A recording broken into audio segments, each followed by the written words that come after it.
రెడీగా రన్నింగ్లో వాహన కంటైనర్ తాళాలు పగలగొట్టి ఎలక్ట్రికల్ వస్తువులు దొంగిలిస్తున్న అంతరాష్ట్ర దొంగల ముఠాను అరెస్ట్ చేసినట్లు కామారెడ్డి జిల్లా ఎస్పీ రాజేష్ చంద్ర తెలిపారు. గత నెల 11న 44 జాతీయ రహదారిపై నిజామాబాద్ వైపు రన్నింగ్లో ఉన్న కంటైనర్ను బైక్పై వచ్చి కంటైనర్ తాళాలు పగలగొట్టి మొబైల్ ఫోన్లు, ల్యాప్టాప్లు దొంగిలించిన దొంగల ముఠాను అరెస్ట్ చేసినట్లు ఎస్పీ రాజేష్ చంద్ర తెలిపారు. మధ్యప్రదేశ్కు చెందిన అంతరాష్ట్ర ముఠాలోని 5గురిలో రితిక్, మాల్లీల, అదేవిధంగా దీపక్ కుమార్, దేవిసింగ్, సిసోడియా అనే ముగ్గురిని అరెస్ట్ చేసినట్లు చెప్పారు. పరారీలో ఉన్న మరో ఇద్దరు ప్రదీప్కు కూడా అదేవిధంగా విమల్ సిసోడియా కోసం గాలిస్తున్నామని అన్నారు.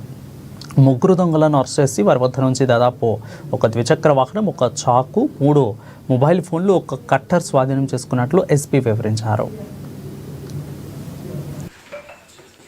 దేవాస్ డిస్టిక్ నుంచి కంజన్ఘాట్ విలేజ్కి సంబంధించిన వ్యక్తులు ఈ నలుగురు కూడా.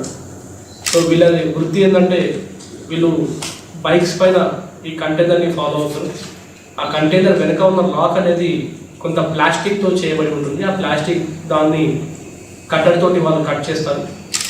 అది రన్నింగ్లో ఉండగానే ఒక వ్యక్తి బ్యాక్ సైడ్ నుంచి పిలియన్ రైడరు ఆ బైక్ ఎక్కి ఆ కంటైనర్ని పట్టుకొని చాలా డేంజరస్ వేలో వాళ్ళు దాన్ని హ్యాంగింగ్లో ఉండి దాన్ని కట్ చేసుకొని లోపలికి ఒక పర్సన్ ఇస్తాడు. బాక్సెస్ని కింద పడేస్తూ ఉంటాడు. ఇంకో పర్సన్ ఆ బైక్ మీద వచ్చిన పర్సన్ దాన్ని కలెక్ట్ చేసుకుంటూ ఉంటాడు. అండ్ తర్వాత వాళ్ళ ఇది తీసుకొని ఇమీడియట్గా ఈ బాక్స్ని కలెక్ట్ చేసుకొని వాళ్ళ మిగతా ట్రాన్స్పోర్ట్ వెహికల్ ద్వారా వాళ్ళు దాన్ని స్టేట్ బార్డర్ దాటించే ప్రయత్నం